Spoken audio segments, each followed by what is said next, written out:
Hi friends, अब हम लोग एक्सरसाइज 11.2 शुरू करते हैं। 11.2 पेरीमीटर एंड एरिया का।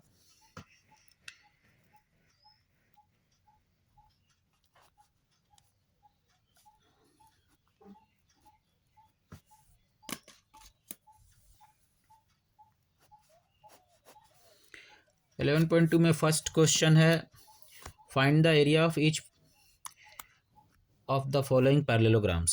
सारे पैरेललोग्राम्स का क्या करना है हम लोग को? एरिया फाइंड करना है। कैसे करेंगे एरिया फाइंड, वो देखते हैं।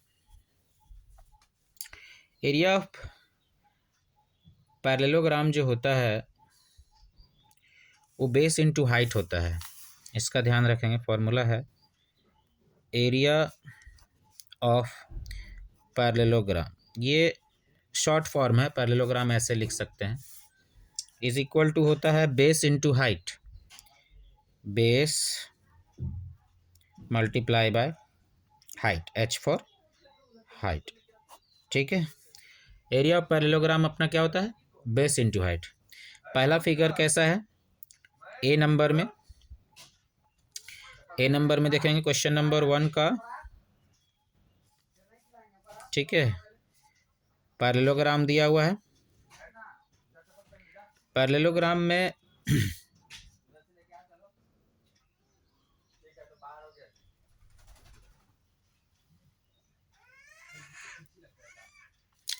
पैरेललोग्राम में ये डायगोनल मिला हुआ है एक दूसरे से। ये एक डायगोनल है और ये हाइट है। ठीक है, 4 सेंटीमीटर। याद रखेंगे कि हाइट जो होगा पैरेललोग्राम का वो किसी एक वर्टेक्स से किसी एक लाइन सेगमेंट पर गिरेगा पैरेललोग्राम के। ठीक है, तो इस तरह से कभी भी अगर किसी पैरेललोग्राम का बेस दिया हुआ हो, और याद रखिएगा ये बेस किधर भी हो सकता है, ये बेस किधर भी हो सकता है। मतलब सिर्फ इस बात से है कि किसी एक वर्टेक्स से उस पर इस तरह से परपेंडिकुलरली गिरा हुआ हो तो वो हाइट हो जाएगा। ये ऐसा भी हो सकता था, ये यहाँ से भी ऐसे करके इस तरह का हाइट बताया जा सकता था। इस तरह से किसी फिगर में इस तरह भी मिल सकता है। तो उस केस में बेस ये हो जाएगा जिस पर की हाइट, जिस पर कि ये परपेंडिकुलर जा करके गिरेगा। ठीक है, उस समय ये बेस हो जाएगा।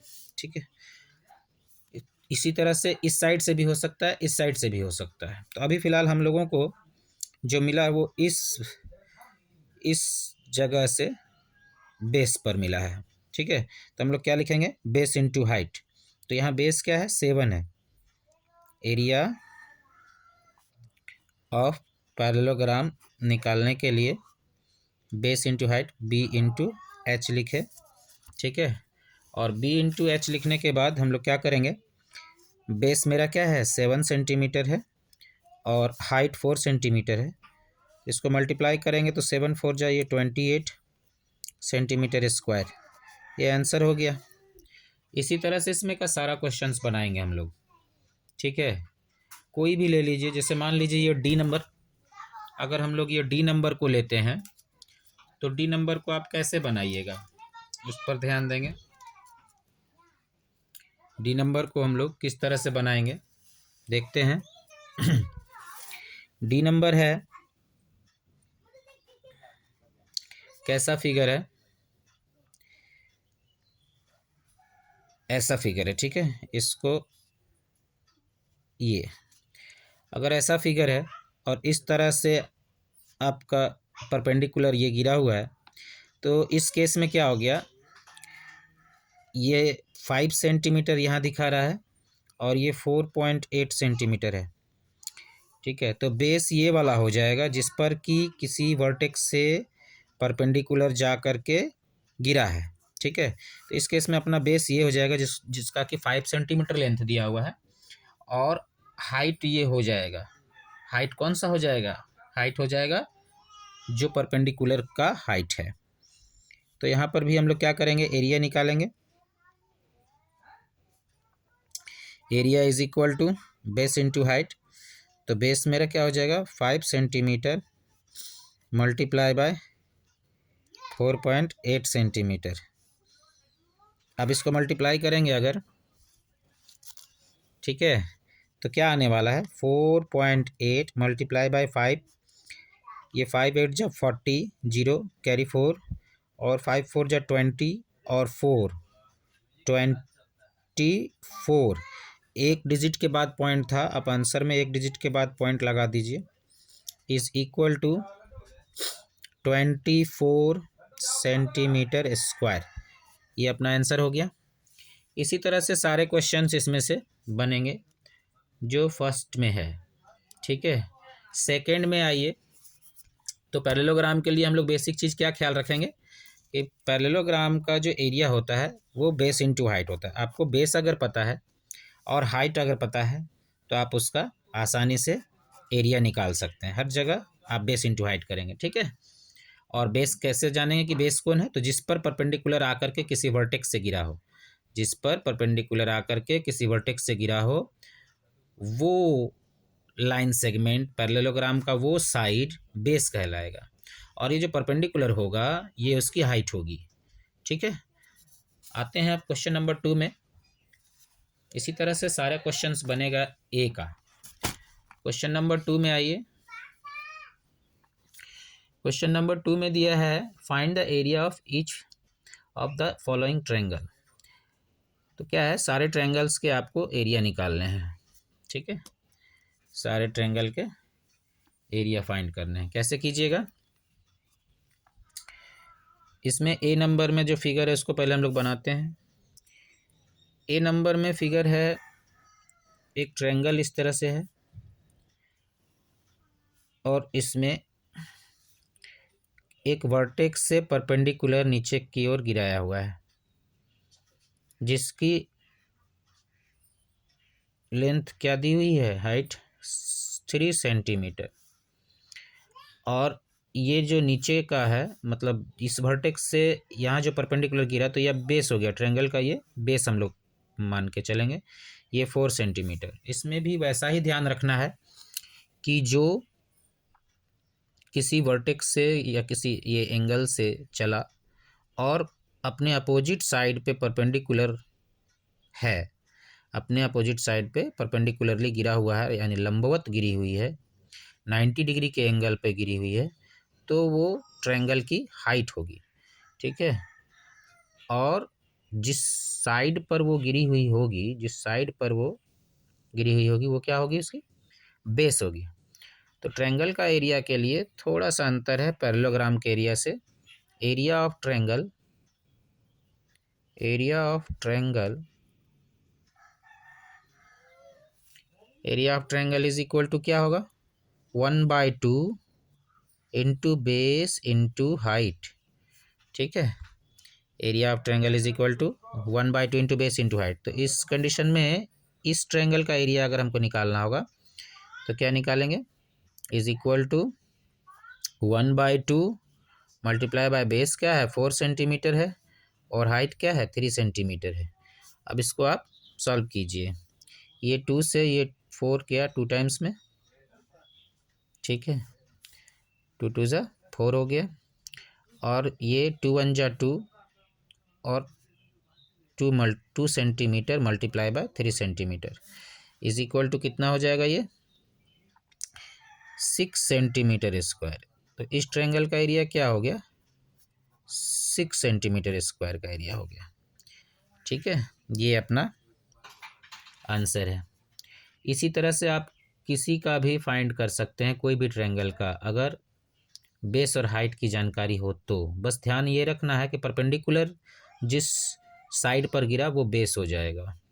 परपेंडिकुलर जिस साइड पर गिरा यानी 90 डिग्री जो बना रहा है जिस जगह पे, वो बेस हो जाएगा, और जो परपेंडिकुलर गिरा है वो हाइट हो जाएगा। जैसे इसी का सी नंबर अगर हम लोग बनाना चाहें, सी नंबर, तो सी नंबर में क्या है, सी नंबर में देखिए कुछ ऐसा फिगर है, ठीक है, ये परपेंडिकुलर है, ठीक है, और ये देखिए ये वर्टेक्स है जिससे कि वो गिरा है। तो ये अपना क्या हो जाएगा, हाइट हो जाएगा। और जिस जिस साइड के साथ वो जुड़ा हुआ है, ये परपेंडिकुलर जिस साइड के साथ जुड़ा हुआ है, या कह ले जिस साइड पर गिरी हुई है, वो उसकी हाइट हो जाएगी। और ये 3 सेंटीमीटर का, सॉरी हाइट नहीं, बेस होगा। और ये 3 सेंटीमीटर का इसका बेस हो गया। ठीक है, अब हम लोग इसका अगर एरिया निकालना होगा तो फिर वही काम, 1/2 multiply by base into height. तो बेस क्या है, ये होगा 3 सेंटीमीटर। बेस क्या हो गया, 3 सेंटीमीटर। और हाइट हो गया 4 सेंटीमीटर। ठीक है, अब इसको सॉल्व करेंगे। ये देखिए, इस 2 से आप इस 4 को कैंसिल कर सकते हैं, 2 2 जा 4। ये क्या आ गया, 3 1 जा 3, 3 सेंटीमीटर मल्टीप्लाई बाय 2 सेंटीमीटर। ठीक है, तो जब ये ऐसा हो गया तो 3 2 जा 6 सेंटीमीटर स्क्वायर, ये अपना आंसर है। ठीक है, इस ट्रायंगल का एरिया 6 सेंटीमीटर। अब देखिए, कुछ ऐसा भी कंडीशन आ सकता है। ये डी नंबर क्वेश्चन जरा हम लोग देखेंगे। डी नंबर में क्या दिया हुआ है ना, कि एक ट्रायंगल कुछ ऐसा रहा होगा, ध्यान से समझिएगा। एक ट्रायंगल ऐसा है, अब इसमें परपेंडिकुलर तो कुछ है नहीं, ये भी जो लाइन है, ये जो साइड है इस ट्रायंगल की, ये परपेंडिकुलर नहीं दिख रही है। ठीक है, 90 डिग्री का एंगल अपने बेस के साथ नहीं बना रहा है। तो इस कंडीशन में देखिए, वहाँ फिगर में दिखाया हुआ है क्वेश्चन नंबर डी का 11.2 जो है, उसमें इस लाइन को एक्सटेंड किया गया है। ठीक है, इस लाइन को एक्सटेंड किया गया है। अपने लोगों को यहाँ से ले करके यहाँ तक की जो लेंथ है उसकी जानकारी है, विच इज़ 3 सेंटीमीटर। ठीक है, और यहाँ पर से क्या किया गया है, एक परपेंडिकुलर नीचे गिरा दिया गया है। तो इससे क्या हो गया, अगर इस परपेंडिकुलर की जो लेंथ है उसकी जानकारी है, जैसे इसमें लिखा हुआ है कि 2 सेंटीमीटर है, तो इसको लेंथ कहना तो पहले गलत होगा। ये चूँकि अभी सीधी खड़ी है तो ये हाइट हो गई। ठीक है, तो ये हो गया 2 सेंटीमीटर और ये 3 सेंटीमीटर का बेस। ये ज़रूरी नहीं है कि हमेशा जो हाइट है किसी वर्टेक्स से गिरने वाला और ट्रायंगल के किसी साइड पे, वो बिल्कुल साइड पर ही और ट्रायंगल के अंदर में ही गिरे। अगर वैसी कंडीशन नहीं हो पा रही है कि वर्टेक्स से कोई परपेंडिकुलर गिरे और ट्रायंगल के अंदर में किसी साइड पर हो वो, तो उस स्थिति में आप किसी एक लाइन को बढ़ा करके, अगर पॉसिबिलिटीज़ हैं तो, और पॉसिबिलिटीज़ होगा क्यों नहीं, ज़रूर होगा, आप इसको एक्सटेंड कर देंगे उसी सीध में, मतलब स्केल रख करके इस पर। ठीक है, सीध में इधर आप एक्सटेंड कर देते हैं और इसके किसी उस वर्टेक्स से, जो वर्टेक्स तिरछी आपको नज़र आ रही है, वहाँ पर से स्केल रख के आप सीधा इस पर नीचे खींच सकते हैं। सीधा खींचने के केस में ये परपेंडिकुलर ही होगा। जब भी आप सीधा किसी भी सीधी रेखा पर, किसी भी सीधी लाइन सेगमेंट पे आप जब कोई सीधी लाइन सेगमेंट गिराते हो तो वो 90 डिग्री ही बनता है। ठीक है, 90 डिग्री। तो ये आप 90 डिग्री बनाते हुए यहाँ पर अगर एक परपेंडिकुलर खींच देते हो तो ये इस ट्रायंगल की हाइट मानी जाएगी। ये जो 2 सेंटीमीटर नज़र आ रहा है, ये 2 सेंटीमीटर तो मेज़रमेंट करने के बाद ना पता चला होगा कि ये 2 सेंटीमीटर है। पहले तो आप सीधा खींच लोगे, उसके बाद आप इसको मेज़र करोगे। ये 2 सेंटीमीटर आपको मिल गया, फिर आप इसका बेस देखोगे, ये बेस और मल्टीप्लाई बाय हाइट कर दोगे तो इसका क्या हो जाएगा, एरिया निकल जाएगा। तो एरिया कैसे निकलेगा, यहाँ पर area is equal to, base हो गया मेरा 3 सेंटीमीटर और हाइट हो गया मेरा कितना, 2 सेंटीमीटर। तो 3 इंटू 2 हो गया मेरा 6 और centimetre into centimetre, centimetre square, this is area. ठीक है, कंफ्यूज नहीं करना है कि ट्रायंगल के अंदर में ही परपेंडिकुलर किसी वर्टेक्स से गिरे, यानी ऐसे ही गिरा हुआ हो अंदर में, चाहे ऐसे ही गिरा हुआ हो, चाहे ऐसे ही गिरा हो। ऐसा भी हो सकता है कि इस तरह का कंडीशन नहीं दिया हुआ हो, तो उस कंडीशन में आपको क्या करना है, जो एक वर्टेक्स भागी हुई है थोड़ी और नीचे का बेस अगर उसका सीधा दिख रहा है, आप उसको एक्सटेंड कीजिए और इस वर्टेक्स से एक परपेंडिकुलर उसके ऊपर गिरा दीजिए और इस परपेंडिकुलर को मेज़र कर लीजिए कि कितना है। ये इस ट्रायंगल की हाइट हो जाएगी और बेस से मल्टीप्लाई कीजिए और उसका एरिया आप फाइंड कर लीजिए। ठीक है, ये हो गया 2 नंबर। आइए अब इसी का 3 नंबर देखते हैं। क्वेश्चन नंबर 3 जो है, question number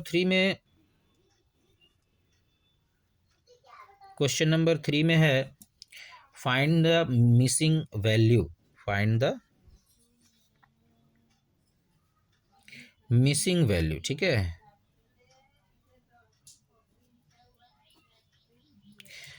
find the missing value, हम लोगों को क्या करना है, मिसिंग वैल्यू को फाइंड करना है। अब जैसे इसमें ABCD दिया हुआ है,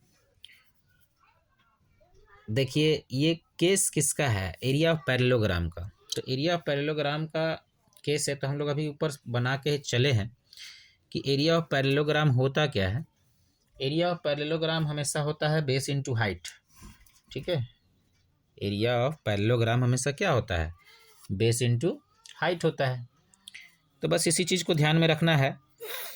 एक छोटा सा कॉन्सेप्ट ले लीजिए माइंड में ज़रा सा, कि जब भी आप किसी दो नंबर को मल्टीप्लाई करते हैं, ध्यान रखिएगा इस बात का जो अभी बता रहा हूँ, जब भी आप किसी दो नंबर को क्या करते हैं, मल्टीप्लाई करते हैं, तो जो रिजल्ट आता है वो उस नंबर में अगर किसी भी उस एक नंबर से डिवाइड करें जिसको कि आपने जिन दो नंबर को या दो नंबर को मल्टीप्लाई करके वो रिजल्ट लाया था, तो दूसरा नंबर अपने आप मिल जाता है। ये बड़ा ही सिंपल सा कॉन्सेप्ट है, इसको आप ध्यान दीजिए। फॉर एग्जांपल जैसे यहाँ पर मान लीजिए कि आप 4 मल्टीप्लाई बाय 3 करते हैं। अभी थोड़ी देर के लिए पैरेललोग्राम के केस को भूल जाइए, अभी सोचिए कि आपको मल्टीप्लाई का कोई क्वेश्चन मिला है, ठीक है। तो ये 4 multiply by 3 is equal to, आप देख रहे हैं कि 12 हो रहा है, ठीक है। अब इसमें से आप किसी को भी स्किप करते हैं, छोड़ देते हैं, अगर जैसे मान लीजिए क्वेश्चन अब क्रिएट हो गया कि blank multiply by 3 is equal to 12। अब आप नोटिस करेंगे कि जब आप इस 12 में इस एक दिए हुए नंबर से डिवाइड कर देंगे तो आपको वो नंबर मिल जाएगा जो यहाँ का मिसिंग है। आप आसानी से देख सकते हैं कि 3 के टेबल में 12 जो है 4 टाइम्स में आएगा। डिवाइड करना मतलब क्या है कि आप किसी टेबल में किसी नंबर को ढूंढ रहे हैं, जिससे आप डिवाइड कर रहे हैं उस टेबल में उस नंबर को आप ढूंढ रहे हैं जिसको आप डिवाइड कर रहे हैं। और बढ़िया से समझें अगर, तो इसका मतलब क्या है, ये 12 है, आप इसमें क्या करोगे, डिवाइड करोगे 3 से, तो 3 के टेबल में आप 12 को ढूंढ रहे हो, 4 टाइम्स में मिला, ठीक है। ये 12 क्या हुआ, कैंसिल हो गया, आपका रिजल्ट क्या हुआ, 4 आया। आप यहाँ 4 लिखोगे। आप क्या नोटिस कर रहे हो यहाँ कि मिसिंग नंबर वही है जो अपने पास था पहले। और ये कैसे आया, तो जो एक नंबर दिया हुआ है उससे आपने डिवाइड कर दिया। इसको थोड़ा सा फिर थोड़ा चेंज करो, आप इस बार फर्स्ट नंबर को यहाँ पर लिख दो 4 और मल्टीप्लाई बाय सेकेंड नंबर को आप इस बार गायब कर दो, ये गायब हो गया, इज इक्वल टू 12 लिख दो, ठीक। अब इस बार अगर हमको यहाँ से ये खोजना है कि यहाँ पर क्या नंबर होगा, फिर वही काम हम लोग कर सकते हैं कि जो रिजल्ट है उसमें आप डिवाइड कर दो जो आपको एक नंबर गिवन है उससे, ठीक है। तो आप क्या करोगे, इस बार 12 फिर लिखोगे, डिवाइड करोगे, रफ वर्क है ये।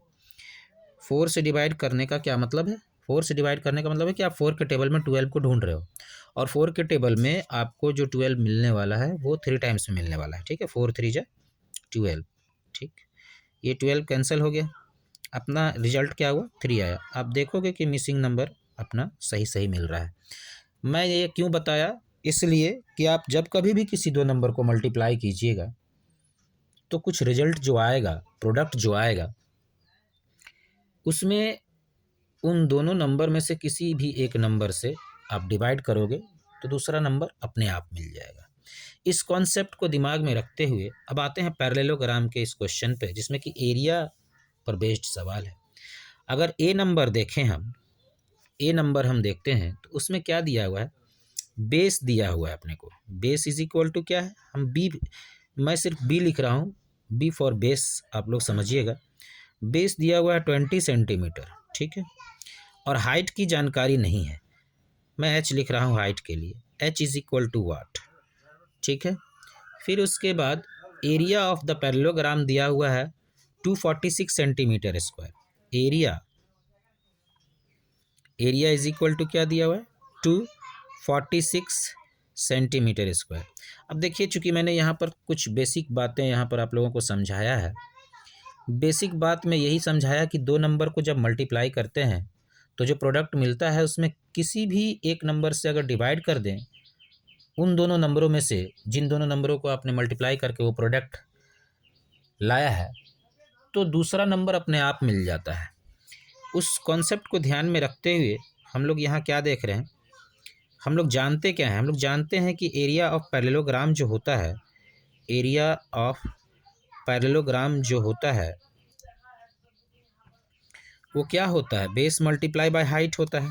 ठीक है, तो हम लोग क्या कर रहे हैं कि base multiply by height is equal to area को लिख दे रहे हैं। एरिया क्या है, 246 सेंटीमीटर स्क्वायर। ठीक है, तो बस जो एक नंबर दिया है जो कि क्या है, बेस है 20 सेंटीमीटर, और एक नंबर जो हाइट हमको फाइंड करना है, नहीं पता है, उसको h लिख दी, is equal to 246 centimetre square. ठीक है, अभी मैंने क्या बताया था कि दो नंबर को मल्टीप्लाई करने के बाद ये आ रहा है, ये आना है, तो अपने आप हम लोगों को क्या करना है कि एक नंबर जो गिवन है उससे हम लोग डिवाइड कर देंगे इसमें। इसको तो ऐसे भी हम लोग समझ सकते हैं कि इधर जब इसके साथ ये मल्टीप्लाई में है तो इक्वल के उस साइड जाएगा तो डिवाइड में ही होगा, तो ये भी आप समझ सकते हैं। तो आप डायरेक्ट क्या करो, this implies that h is equal to 246 centimetre square और बाय 20 सेंटीमीटर। सेंटीमीटर से सेंटीमीटर कैंसिल हो गया। अब अपने को क्या काम है, ये 246 में 20 से डिवाइड करना। 246 में 20 से डिवाइड कीजिए। 20 से आप डिवाइड कीजिएगा, 21 जा ये 20 हो गया, और ये 4 में से 0 गया 4, 2 में से 2 गया कैंसिल हो गया ये, और ये 6 उतरा। ठीक है, 22 जा 40, 6 में से 0, ये 6 आया, ये कैंसिल।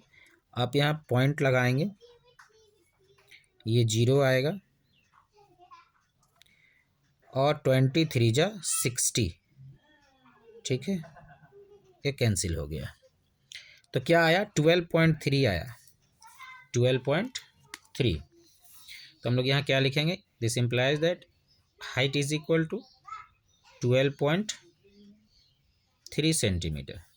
ठीक है, अब देखिए इसमें और कुछ बताने की ज़रूरत नहीं है क्योंकि सारे क्वेश्चंस में एरिया दिया हुआ है। ठीक है, कभी बेस गायब है तो कभी हाइट गायब है, तो इसीलिए मैंने ये कॉन्सेप्ट पहले ही बता दिया था कि चाहे बेस गायब हो चाहे हाइट गायब हो, यानी इन दोनों नंबर में से कोई भी गायब हो, आपको करना वही है जो एक नंबर गिवन है उससे प्रोडक्ट में यानी रिजल्ट में डिवाइड कर देना है। वहाँ पर सारा में वही चीज़ दिया हुआ है, एरिया दिया हुआ है यानी रिजल्ट दिया हुआ है, तो आपको क्या करना होगा, एक जो गिवन नंबर है उससे डिवाइड कर देंगे रिजल्ट में। तो जो भी गायब है, या तो बेस गायब है तो बेस निकल जाएगा, हाइट गायब है तो हाइट निकल जाएगा। ठीक है, फिर भी एक क्वेश्चन और बता देता हूँ, डी नंबर। ठीक है, इसी का डी नंबर बता देता हूँ, थर्ड का डी। क्वेश्चन नंबर थर्ड का डी जो है, क्वेश्चन नंबर थर्ड का डी, इसमें क्या दिया हुआ है, बेस दिया हुआ है b is equal to 15.6 centimetre. b is equal to 15.6 centimetre है, और हाइट नहीं दिया हुआ है। ठीक है, हाइट नहीं दिया, ये मैं इसीलिए बता रहा हूँ क्योंकि दोनों नंबर जो इसमें दिया हुआ है, एक तो बेस दिया हुआ है वो भी पॉइंट में ही है, और हाइट और जो एरिया है वो भी पॉइंट में ही है। तो ऐसा नहीं सोचिएगा कि ए नंबर में भी तो बेस दिया हुआ था तो फिर बेस वाला ही क्यों बता रहा है, प्रॉब्लम उससे कुछ भी नहीं है। जिसमें बेस नहीं भी दिया हुआ है उसमें भी वही तरीका लगाना है कि अगर हाइट दिया हुआ है तो हाइट से फिर एरिया में डिवाइड कर देंगे। ठीक है, कुछ फ़र्क नहीं पड़ता है, बस ये पॉइंट सिस्टम था तो बता रहा था। लेकिन इसके विपरीत अगर बताना हो तो मैं बी नंबर भी बता सकता था। फिलहाल डी नंबर देखिए, बी नंबर बताता तो उसमें आपका हाइट दिया हुआ था, बेस निकालना था, कोई फ़र्क नहीं पड़ता है, वही काम करना है। देखिए H इज इक्वल टू वाट हो गया, और एरिया जो दिया हुआ ए फॉर एरिया आप समझना, मैं कैपिटल ए लिख दे रहा हूँ। Area is equal to 16.38 centimetre square, ठीक है, 16.38 सेंटीमीटर स्क्वायर, ठीक है। ये एरिया हमको मिल गया। हम लोगों को फिर हाइट निकालना है, पॉइंट वाला है इसलिए मैं इसको लिया हूँ, दोनों में पॉइंट है, ठीक है। तो एरिया ऑफ पैरेललोग्राम हम लोग क्या जानते हैं, एरिया ऑफ पैरेललोग्राम हम लोग जानते हैं कि बेस इंटू हाइट होता है, is equal to base into height होता है, ठीक है।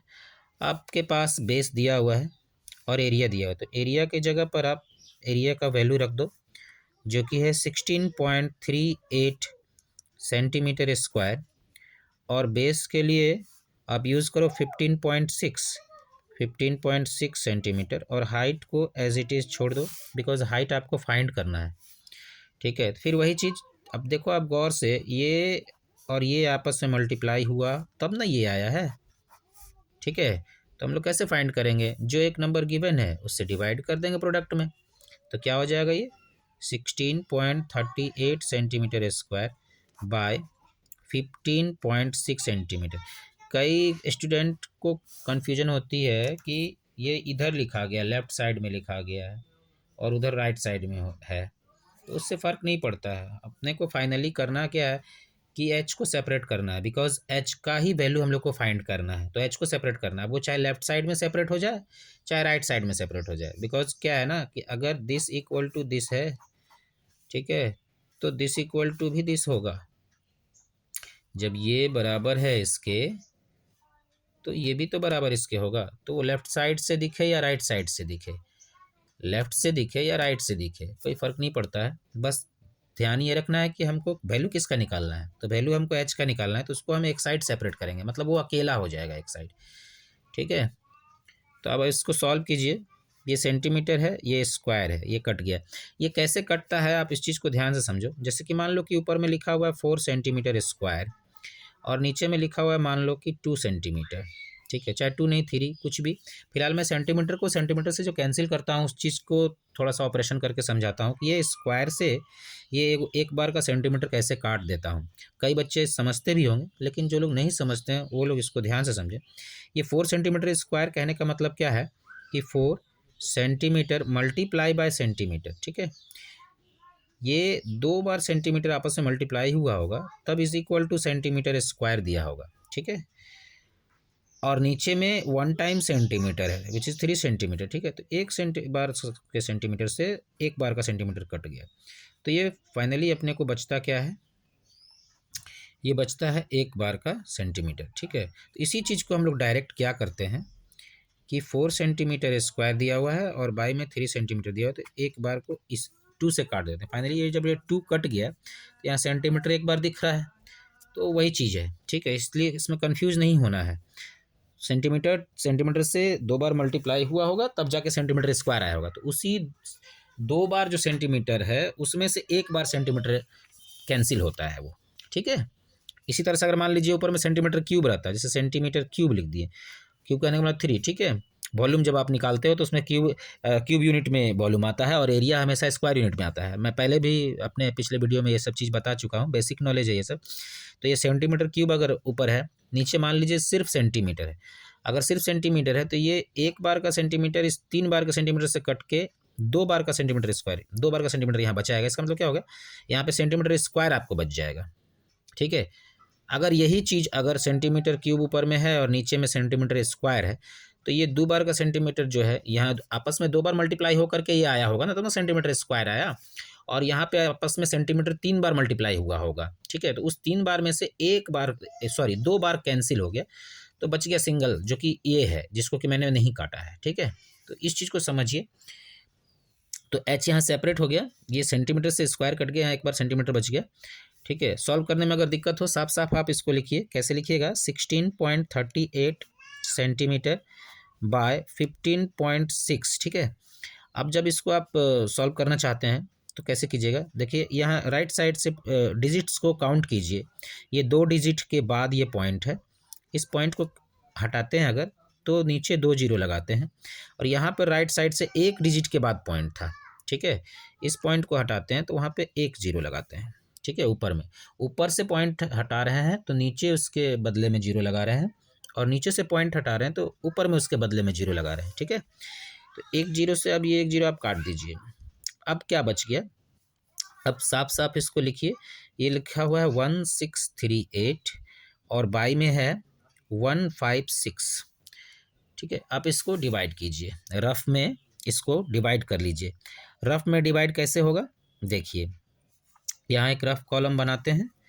रफ कॉलम में हम लोग लिखते हैं 1638 डिवाइड बाय 156। 156 वन जा लगाइए, ये 156 आएगा। देखिए बच्चे लोग ये भी नहीं समझ पाते हैं कई बार कि कैसे जानेंगे कि कितने टाइम्स में लगाना है। तो हम देख रहे हैं कि 3 डिजिट का हमको मिला हुआ है लगाने के लिए डिवाइड, जो टेबल है वो 3 डिजिट का है और यहाँ पे 4 डिजिट का नंबर है। तो हम जब मिनिमम 3 डिजिट लेते हैं इस 4 डिजिट में से, लेफ्ट साइड का 3 डिजिट लेते हैं, तो हम देखते हैं कि लेफ्ट साइड में 163 है। अगर 163 को हम लगाना चाहें तो एक बार में ही लगाएंगे 156 से, बिकॉज 156 से अगर 2 टाइम्स में हम लोग लगा देंगे 163 को तो बहुत ज़्यादा आ जाएगा। आप करके भी देख सकते हो, 156 है, इसको 2 टाइम्स अगर आप पढ़ लेते हो, 2 टाइम्स अगर रीड करते हो तो क्या आएगा, 6 टू जा 12, 2 कैरी 1, 5 टू जा 10 और 1 11 का 1 कैरी 1, 2 1 जा 2 और 1 3, ठीक है। ये 312 आ जाएगा, ठीक है, जो कि 163 से बहुत ज़्यादा होगा, और हम लोग 3 डिजिट तक ही ले रहे हैं अभी फ़िलहाल, तो इसीलिए 1 से लगाया। ये 13 में से 6 गया, 7 बचा, और ये 5 हो गया, 5 में से 5 गया कैंसिल, 1 में से 1 गया कैंसिल, ये 8 यहाँ लिखाएगा। अब हम लोग क्या देखते हैं कि ये 78 आ गया, ठीक है, जो कि इससे बहुत छोटा है। ये 78 आ गया जो कि इससे बहुत ही छोटा है। तो हम लोग क्या करेंगे वहाँ, और ये उतरा हुआ चीज़ है, याद रखिएगा एक चीज़ आप लोग, उतरा हुआ चीज़ कभी भी रिमाइंडर नहीं होता है, और जो रिमाइंडर नहीं होता है उसमें पॉइंट के बदले जीरो नहीं लगता है। जो रिमाइंडर नहीं होगा उसमें पॉइंट के बदले जीरो नहीं लगेगा। तो आप पहले क्या करो, 0 टाइम्स में लगाओ इसको। 0 टाइम्स में जब आप लगाए तो 0 आया, 78 में से 0 माइनस हुआ, ये 78 आया। अब पॉइंट लगाओ आप, बिकॉज ये अब माइनस किया हुआ चीज़ है, ये माइनस किया हुआ चीज़ है, माइनस होकर के ये 78 आया। तो अब आप वो रिमाइंडर हो गया, अब रिमाइंडर में आप पॉइंट के बदले जीरो लगा सकते हैं। पॉइंट लगाए और ये जीरो आया, 780 156 से लगाना है आपको। अब 780 में अगर मान लीजिए 5 टाइम्स में लगाते हैं तो क्या आता है, देखिए करके, 156 है, 5 टाइम्स में लगाए, 6 5 जा 30, जीरो हो गया, ये कैरी 3, 5 5 जा 25, 25 और 3 28, तो 8 लिखे, कैरी 2, और ये हो गया 5 1 जा 5, 5 और 2 7। देखिए हम लोगों को ये 5 टाइम्स में कम्प्लीटली लग जा रहा है, 780 आ रहा है, ठीक है। आप यहाँ 5 लिख दीजिए और यहाँ 780 लिख के इसको कैंसिल कर दीजिए, ठीक है। तो इस तरह से हम लोगों ने क्या देखा, 10.5 आ रहा है, ठीक है, इज इक्वल टू 10.5 सेंटीमीटर। तो ये अपना क्या हो गया, हाइट हो गया, जिसकी जानकारी नहीं थी, ठीक है। ये डी तक हम लोगों ने बना लिया, इसका मतलब डी बना लिया है। ये सब भी इसी तरह से बनेगा, आप लोग ट्राई कीजिएगा। इसी का 4 नंबर क्वेश्चन में आइए, ठीक है। क्वेश्चन नंबर 4, 11.2 का क्वेश्चन नंबर 4 में जब हम लोग आते हैं, इसमें क्या दिया हुआ है इसको नोटिस करेंगे।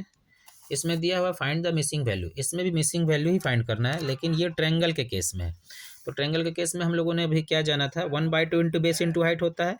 क्या होता है formula, 1/2 into B for base और इंटू हाइट, ठीक है, 1/2 इंटू बेस इंटू हाइट होता है, ठीक है। ये ट्रायंगल की एरिया होती है, हम लोगों ने अभी कुछ देर पहले इसको पढ़ा है। ये भी सब आपस में मल्टीप्लाई में ही है, उसी तरह से बनेगा, ठीक है, कि जो भी एरिया दिया हुआ होगा उसमें किसी जो बचा हुआ पार्ट है उससे डिवाइड कर देंगे तो आपका रिजल्ट आ जाएगा। बहुत आसान है, देखिए जैसे फर्स्ट नंबर में क्या दिया हुआ है, फर्स्ट नंबर में 15, बेस जो है, बी फॉर बेस, ये ट्रायंगल के केस में, इन केस ऑफ ट्रायंगल, ठीक है, बी फॉर बेस हो गया, और बेस में कितना दिया हुआ है ये 15 सेंटीमीटर, 15 सेंटीमीटर, ठीक है। हाइट का पता नहीं, हाइट इज इक्वल टू वाट कर लो। एरिया दिया हुआ है आपको 87 सेंटीमीटर स्क्वायर, ठीक है। A for area, area is equal to 87 centimetre square दिया हुआ है, ठीक है। आपको क्या करना है, हाइट निकालना है। तो बस हम लोग क्या जान रहे हैं, इसका 1/2 इंटू बेस इंटू हाइट होता है। तो उसी तरह से लिख दीजिए 1/2 मल्टीप्लाई बाय बेस यानी 15 सेंटीमीटर। हाइट आपको पता नहीं है, आप एच लिख दीजिए। और एरिया जो है वो क्या दिया हुआ है 87 सेंटीमीटर स्क्वायर, 87 सेंटीमीटर स्क्वायर। तो एरिया के लिए पुट कर दिए। अब हमको इसमें से क्या चाहिए, हाइट चाहिए। तो बस कुछ नहीं, हाइट को यहाँ सेपरेट कर लो, अकेले करो, बाद बाकी सबको यहाँ से भगा दो।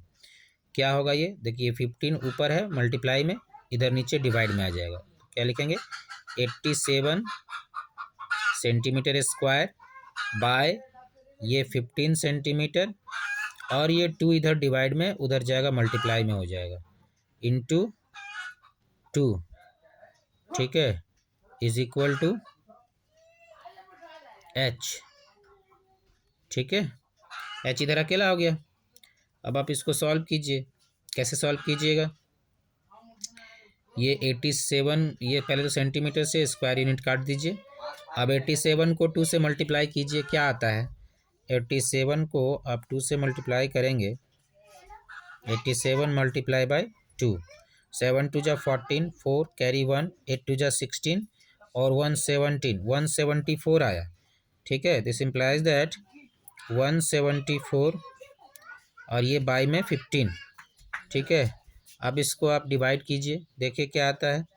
15 से डिवाइड करेंगे इस चीज़ को तो क्या आने वाला है 15 1 जा 15, ये 7 में से 5 गया, ये 2 आया, 1 1 कैंसिल हो गया, ये 4 उतरा, ठीक है। अगर 15 2 जा लगाएंगे तो 30 आ जाएगा।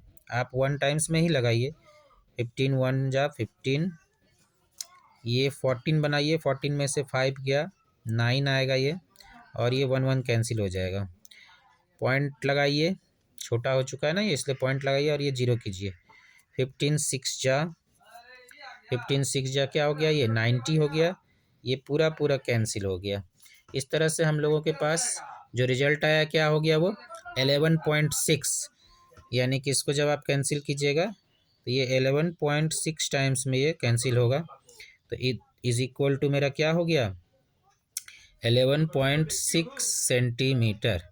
ये आपका वैल्यू आएगा किसका 4 का, पहला नंबर क्वेश्चन का। और ये क्या है, ये हाइट होगा, ठीक है। अब जब हम लोगों ने हाइट निकाल लिया तो ये अपना आंसर आ गया, ठीक है। इसी का एक और देख लेता हूँ, ये बी नंबर बनाता हूँ, सी आप लोग अपने से बनाइएगा। बी नंबर क्वेश्चन है, बी में भी ब्लैंक है और वो बेस ही ब्लैंक है, ठीक है, लेकिन पॉइंट में दिया हुआ है इसीलिए उसको बता रहा हूँ, और एमएम है, शायद कुछ दिक्कत करे इसीलिए बताता हूँ। तो बी नंबर में जो है वो बेस गायब है, ठीक है। तो बेस इज इक्वल टू हम लोग लिख देंगे वाट, बेस गायब है, बेस इज इक्वल टू लिख देंगे वाट। क्वेश्चन नंबर इसका सेकंड है ये, इसको बी मान लीजिए, ठीक है, इसको बी मान लीजिए, ये बी हो गया। इसमें बेस गायब है, हाइट दिया हुआ है क्या H is equal to, height है 31.4 mm है, ठीक है। और वहाँ भी mm ही दिया हुआ है, तो प्रॉब्लम तो नहीं आना चाहिए, सेम यूनिट है, ये mm हो गया, ठीक है। और इसका जो एरिया है वो एरिया है 1256, ठीक है, mm स्क्वायर। बीच में पॉइंट है या नहीं है उसका थोड़ा सा कन्फ्यूजन हो रहा है, देख लेता हूँ बना के। Area is equal to 1256 mm square. अगर हम लोगों का रिजल्ट पॉइंट में आएगा बेस, ठीक है। तो हम लोग समझेंगे कि ये पॉइंट में था, ठीक है। मुझे लग रहा है कि इसको पॉइंट में ही होना चाहिए, बिकॉज ये जाहिर सी बात है इन दोनों को मल्टीप्लाई किया गया होगा 1/2 के साथ, यानी 1/2 इंटू बेस का वैल्यू इंटू हाइट का वैल्यू, तब जा कर के ये रिजल्ट आया है एरिया, ठीक है। तो ये पॉइंट का नंबर है, इस पॉइंट का नंबर से मल्टीप्लाई हुआ होगा तभी ये नंबर आया होगा। ये पॉइंट का नंबर है तो जाहिर सा बात है कम से कम एक डिजिट के बाद तो पॉइंट होना चाहिए, लेकिन क्वेश्चन में जो दिख रहा है उसमें एक डिजिट के बाद तो नहीं, कन्फ्यूजन हो रहा है सेकेंड डिजिट के बाद से। तो हम लोग एक काम करते हैं, पहले इसको बनाते हैं, आंसर अभी नहीं देखा जाएगा। सबसे पहले लिखते हैं area of triangle is equal to 1/2 into base के लिए बी लिख देता हूँ, इंटू हाइट के लिए 31.4 mm लिखता हूँ, 31.4 mm, ठीक है। अब इतना करने के बाद एरिया जो है उसको पुट करता हूँ। कन्फ्यूजन इसी में है कि यहाँ ये जो 1 2 5 6 लिखा हुआ है इसमें यहाँ पर पॉइंट है या नहीं, ये राइट साइड से 2 डिजिट के बाद पॉइंट है या नहीं। देखने से तो लग रहा है कि है, लेकिन क्लियर नहीं दिया हुआ है, साफ नहीं नज़र आ रहा है। तो पहले हम लोग बना के देख लेते हैं, उसके बाद आंसर को मैच कराएंगे, ठीक है। इज़ इक्वल टू ये ये mm स्क्वायर हो जाएगा, mm square is equal to 1/2 into base into 31.4 mm, 31.4 mm। अब क्या कीजिए, ये देखिए बाई में है, ऊपर मल्टीप्लाई में भेज दीजिए, ये मल्टीप्लाई में, ये डिवाइड में आ जाएगा। 1256 मिलीमीटर स्क्वायर, और बाई में ये 2 कीजिए, सॉरी 2 नहीं होगा, ये 31 होगा, 31.4 mm, ठीक है। 2 नीचे है, ऊपर आ जाएगा, मल्टीप्लाई बाय 2, ठीक है। अब देखिए ये पॉइंट है, इस पॉइंट को हटाइए, एक अंक के बाद पॉइंट है, पॉइंट हटेगा, एक जीरो लगा दीजिए। ये एक जीरो आप इसमें भी लगा सकते हैं, इसमें भी लगा सकते हैं, इसमें भी लगा सकते हैं, कोई दिक्कत नहीं। या फिर उसमें भी नहीं, इसमें भी नहीं लगाइए, इसमें भी नहीं लगाइए, तो आप मल्टीप्लाई बाय 10 लिख सकते हैं, ठीक है। अब इसको आप सॉल्व कीजिएगा, ये mm से ये 2 बार का mm कैंसिल हो जाएगा, इस 2 से इसको आप कटा सकते हैं, कैंसिल कर सकते हैं। 2 1 जा 2, 2 15 जा 30, 1 बचा, 2 से तो ये 14 बन जाएगा, 2 7 जा 14, 157, ठीक है। अब जब आप 157 में डिवाइड की 157 से डिवाइड कीजिएगा 12 5 6, यानी 1 10 100 1000 10,000, 12,560 में डिवाइड कीजिएगा 157 से, तो क्या आने वाला देखिए डिवाइड करके, ये क्या लिखा है 12,560, ठीक है। इसमें आप डिवाइड कीजिए 157 से। याद रखिएगा एक कन्फ्यूजन है हम लोगों का बना हुआ कि जो एरिया है हम लोगों के पास 1256 का, उसमें इस जगह पे पॉइंट है या नहीं, क्योंकि क्वेश्चन में जो है थोड़ा सा प्रिंट का प्रॉब्लम है, तो देखने में मुझे सहजता नहीं हुई है। अब देख लीजिए, देखते हैं क्या होता है। 157 से लगाएंगे तो 3 डिजिट तो लेके नहीं चल पाएंगे, क्योंकि 3 डिजिट लेकर के अगर चलते हैं तो 125 ही होता है, और यहाँ अपने पास 157 है। तो हम लोग क्या करेंगे कि हम लोग 3 डिजिट ना ले करके हम लोग ले लेंगे 4 डिजिट। 4 डिजिट में कितना है 1256, तो इसको मान लीजिए 7 से लगा के देखते हैं। अगर 157 को अगर 7 से लगाएं, 7 7 जा 49, 9 लिखाएगा, कैरी 4, 7 5 जा 35, 7 5 जा 35, ठीक है। तो 7 5 जा 35 जब हो गया तो, और 7 5 जा 35 और कैरी 4 था तो 39, तो 9 लिखेंगे, कैरी 3, 7 1 जा 7, और 7 और 3 कितना हो जाएगा 10।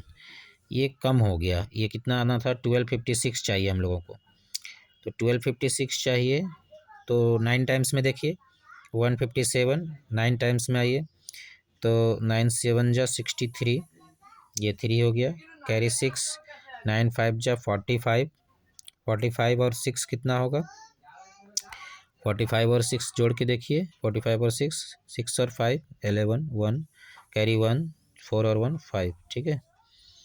तो 9 6 कितना हो गया, ये 9 6 जा 63 हो गया ना, 63 का 3 कैरी 6 और 9 5 जा 45, 45 और 6 51, तो 51 का 1 कैरी 5, 9 1 जा 9, 9 और 5 14 हो गया।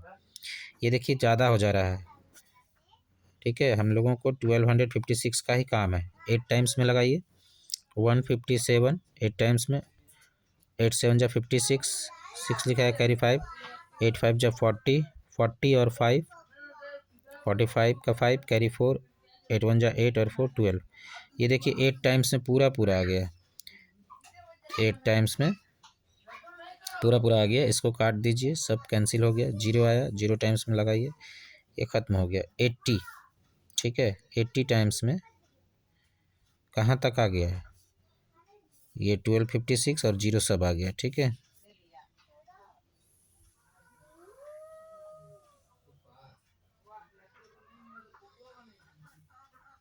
एट्टी टाइम्स में 8 टाइम्स में 1256 आया और 0 ऊपर, ठीक है, तो ये हो गया 80। तो इस तरह से हम लोग क्या देख रहे हैं कि अपने को मिल रहा है 80 mm मिलीमीटर, ठीक है। ये इसका क्या हो गया, बेस हो गया। अब देखते हैं आंसर पॉइंट में है क्या। अगर पॉइंट में नहीं हुआ तो समझेंगे कि हम लोग सही लेके चल रहे थे। 11.2 का क्वेश्चन नंबर 4, 4 का 2, 11.2 क्वेश्चन नंबर 4, 80, ये सेंटीमीटर में आंसर लाए हुए हैं और यहाँ mm में दिया हुआ है, लेकिन अपना तो mm ही आया है। 80 सेंटीमीटर तो नहीं आया है, 80 सेंटीमीटर। 11.6, 11.6 ये सब तो ठीक आया है, लेकिन ये 80 mm हम लोगों का आया है और यहाँ पे cm दिया हुआ है।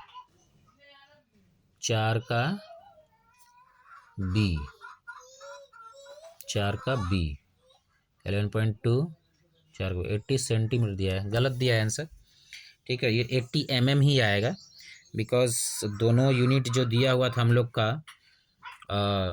हाइट भी जो था वो mm में ही था और जो एरिया ऑफ ट्रायंगल दिया हुआ था वो भी mm स्क्वायर में ही था, तो यूनिट चेंज करने की ज़रूरत ही नहीं थी। और अगर यूनिट चेंज भी होता तो 80 जो mm में आ रहा है वो 80 cm में भी आज सेम नहीं आता, इसलिए वो आंसर सही नहीं है, 80 mm ही होगा, ठीक है। आशा करता हूँ कि आप लोग समझ रहे होंगे। कोई प्रॉब्लम होगा तो कमेंट कीजिएगा। मिलते हैं नेक्स्ट वीडियो में, तब तक मन लगा कर पढ़िए, प्रॉब्लम हो तो पूछिए। Thank you.